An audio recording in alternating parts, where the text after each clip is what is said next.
여러분, 같은 회사에서 비슷한 월급을 받으며 출발한 두 사람이 있습니다. 20대와 30대에는 두 사람의 생활이 크게 다르지 않았습니다. 비슷한 집에 살고 비슷한 차를 타고 휴가를 가는 모습도 비슷했습니다.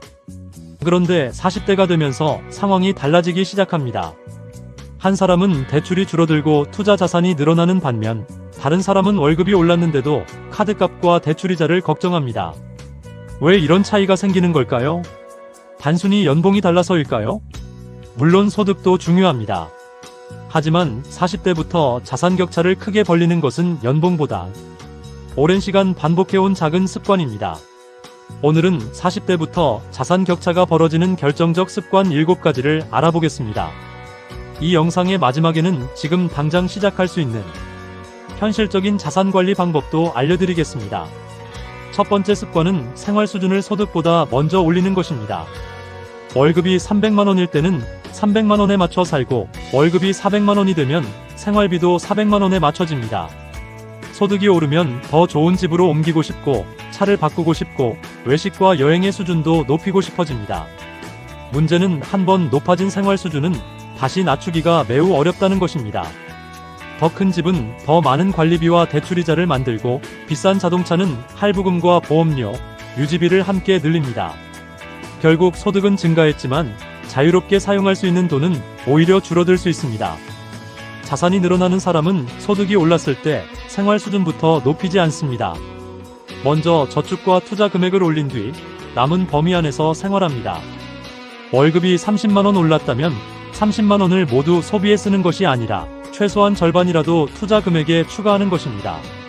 생활 수준은 천천히 올리고 자산을 만드는 속도는 먼저 높여야 합니다.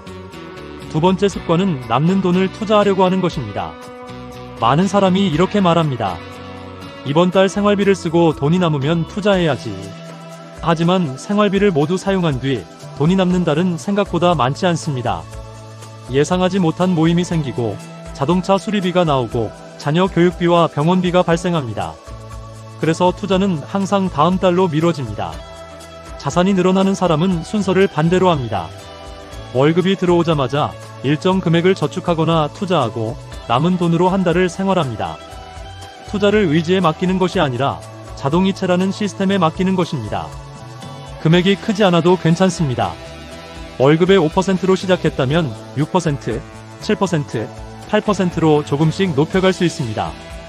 중요한 것은 완벽한 투자 기회를 기다리는 것이 아니라 자산으로 바뀌는 돈을 매달 먼저 확보하는 것입니다. 세 번째 습관은 모든 지출을 필요한 돈이라고 생각하는 것입니다. 우리는 지출을 할 때마다 그럴듯한 이유를 만듭니다. 좋은 자동차는 업무에 필요하고 비싼 옷은 사회생활에 필요하며 잦은 외식은 가족을 위해 필요하다고 생각합니다.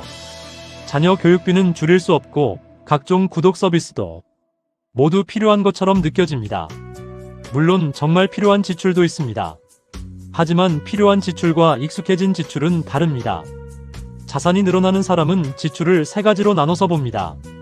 삶을 유지하는 데 꼭 필요한 돈, 삶의 만족도를 높이는 돈, 그리고 별다른 만족도 없이 습관적으로 빠져나가는 돈입니다. 줄여야 할 것은 모든 소비가 아닙니다. 사용하지 않는 구독료, 습관적인 배달비, 잦은 할부 구매처럼 만족도는 낮지만 반복적으로 빠져나가는 지출입니다. 매달 10만원의 지출 하나는 작아 보입니다. 하지만 그것이 1년이면 120만원이고 10년이면 원금만 1200만원입니다. 작은 고정비를 가볍게 보는 습관이 장기적인 자산 격차를 만듭니다. 네 번째 습관은 자산 가격보다 체면을 먼저 생각하는 것입니다. 40대가 되면 주변 사람들의 생활 수준이 눈에 들어오기 시작합니다. 누군가는 더 큰 아파트로 이사하고 누군가는 수입차를 사고 누군가는 해외여행 사진을 올립니다. 그러면 나도 이 정도는 해야 하지 않을까 하는 생각이 생깁니다. 하지만 다른 사람이 보여주는 소비 수준만 보고 그 사람의 실제 자산을 알 수는 없습니다. 비싼 차를 타도 대출이 많을 수 있고 화려한 생활을 보여줘도 저축과 투자 자산은 거의 없을 수 있습니다. 반대로 검소하게 생활하는 사람에게 상당한 투자 자산이 있을 수도 있습니다. 보이는 소비와 보이지 않는 자산은 완전히 다릅니다. 자산이 늘어나는 사람은 다른 사람에게 부자로 보이는 것보다 실제로 선택권이 많은 사람이 되는 것을 중요하게 생각합니다. 차를 바꾸는 즐거움보다 대출이 줄어드는 안정감을 선택하고 체면을 위한 소비보다 미래의 자유를 선택합니다. 부자는 반드시 화려하게 사는 사람이 아닙니다. 일하지 않아도 일정 기간 생활을 유지할 수 있고 원하지 않는 일을 거절할 수 있는 사람이 경제적으로 더 자유로운 사람입니다. 다섯 번째 습관은 공부하지 않은 채 투자 결과만 기대하는 것입니다. 40대가 되면 노후가 가까워지고 있다는 불안 때문에 급하게 투자하려는 사람이 많아집니다. 주변에서 어떤 종목으로 돈을 벌었다는 말을 들으면 따라 사고 높은 수익을 약속하는 상품에 관심을 갖습니다. 하지만 자산을 빠르게 늘리고 싶다는 조급함은 오히려 큰 손실을 만들 수 있습니다. 투자는 단순히 돈을 넣는 행동이 아닙니다. 무엇을 사고 있는지, 어떤 위험이 있는지, 얼마나 오래 보유할 수 있는지를 이해해야 합니다. 자산이 늘어나는 사람은 투자하기 전에 먼저 공부합니다. 기업의 이름만 보는 것이 아니라 투자 목적과 기간을 정하고 감당할 수 있는 위험의 범위를 확인합니다. 그리고 한 번에 큰 돈을 넣기보다 일정한 금액을 나누어 투자합니다. 중요한 것은 단기간에 큰 수익을 내는 것이 아닙니다. 치명적인 손실을 피하면서 오랫동안 시장에 머무르는 것입니다. 40대에는 자산을 불리는 능력만큼 이미 모은 돈을 지키는 능력도 중요합니다. 여섯 번째 습관은 자신의 인적 자산에 투자하지 않는 것입니다. 많은 사람이 투자라고 하면 주식이나 부동산만 떠올립니다. 하지만 40대에도 가장 강력한 자산 중 하나는 여전히 자신의 능력입니다. 업무 능력, 전문 지식, 새로운 기술, 소통 능력은 앞으로 벌 수 있는 소득을 결정합니다. 문제는 경력이 쌓일수록 공부를 멈추기 쉽다는 것입니다. 현재의 직장과 직책이 계속 유지될 것이라고 생각하고 새로운 기술이나 시장의 변화를 외면합니다. 하지만 소득이 유지되지 않으면 투자도 계속할 수 없습니다. 자산이 늘어나는 사람은 금융 자산과 함께 자신의 소득 능력에도 투자합니다. 하루 30분씩 새로운 기술을 공부하거나 현재 업무에 필요한 전문성을 높이고 두 번째 수입원을 만들 가능성을 탐색합니다. 최근에는 콘텐츠 제작, 온라인 판매, 전문 지식을 활용한 부업 등 개인이 소득원을 확장할 수 있는 방법도 다양해졌습니다. 핵심은 당장 직장을 그만두는 것이 아닙니다. 월급 하나에 모든 생활이 의존하지 않도록 조금씩 선택지를 늘리는 것입니다. 일곱 번째 습관은 시간을 무한한 자원처럼 사용하는 것입니다. 20대와 30대에는 시작이 조금 늦어도 만회할 시간이 많다고 느낍니다. 하지만 40대가 되면 상황이 달라집니다. 앞으로 돈을 벌 수 있는 기간과 투자할 수 있는 시간이 점점 줄어듭니다. 그런데도 많은 사람이 이렇게 생각합니다. 대출을 조금 더 갚고 시작해야지. 자녀 교육이 끝나면 투자해야지. 돈이 더 모이면 제대로 해야지. 하지만 모든 조건이 완벽해지는 순간은 거의 오지 않습니다. 지금 시작하지 않으면 몇 년 뒤에도 다른 이유로 미루게 됩니다. 자산을 만드는 사람은 완벽한 상황을 기다리지 않습니다. 작은 금액이라도 지금 시작하고 상황이 좋아질 때 금액을 늘립니다. 매달 10만 원이라도 자산으로 바꾸는 사람과 아무것도 시작하지 않는 사람의 차이는 처음에는 작아 보입니다. 하지만 시간이 지나면 두 사람의 차이는 돈뿐 아니라 경험과 판단력에서도 벌어집니다.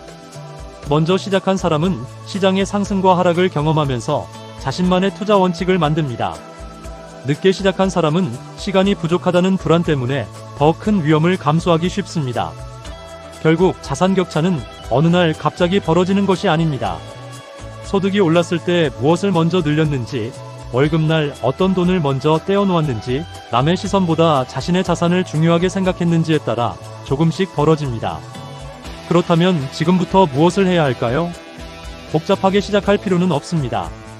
첫째, 지난 3개월의 지출 내역을 확인해 반복적으로 빠져나가는 고정비를 한 가지 줄이세요.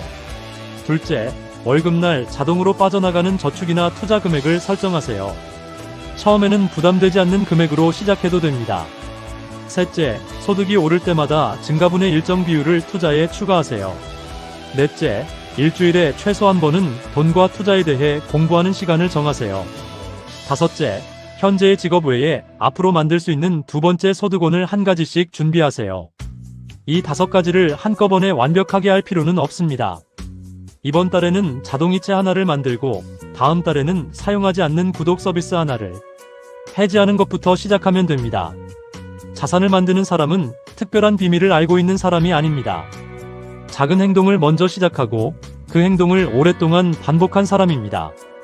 40대는 늦은 나이가 아닙니다. 하지만 더 이상 아무 준비 없이 시간을 보내도 괜찮은 시기도 아닙니다. 앞으로의 10년은 지금까지의 10년보다 자산 형성에 훨씬 중요한 시간이 될 수 있습니다. 생활 수준보다 투자 비율을 먼저 높이고 남는 돈이 아니라 먼저 떼어놓은 돈으로 자산을 만들어야 합니다. 다른 사람에게 부자로 보이는 삶보다 실제로 선택권이 많아지는 삶을 준비해야 합니다. 여러분은 오늘 말씀드린 7가지 습관 중 어떤 부분이 가장 공감되셨나요? 생활 수준, 선저축과 투자, 고정비, 체면, 소비, 투자 공부, 자기개발, 미루는 습관 중에서 지금 가장 먼저 바꾸고 싶은 한 가지를 댓글로 남겨주세요. 여러분의 작은 선택이 10년 뒤에 자산 격차를 바꿀 수 있습니다. 영상이 도움이 되셨다면 좋아요와 구독, 알림 설정 부탁드립니다. 돈과 성공의 원리를 현실적으로 전해드리는 성공 시크릿 TV였습니다.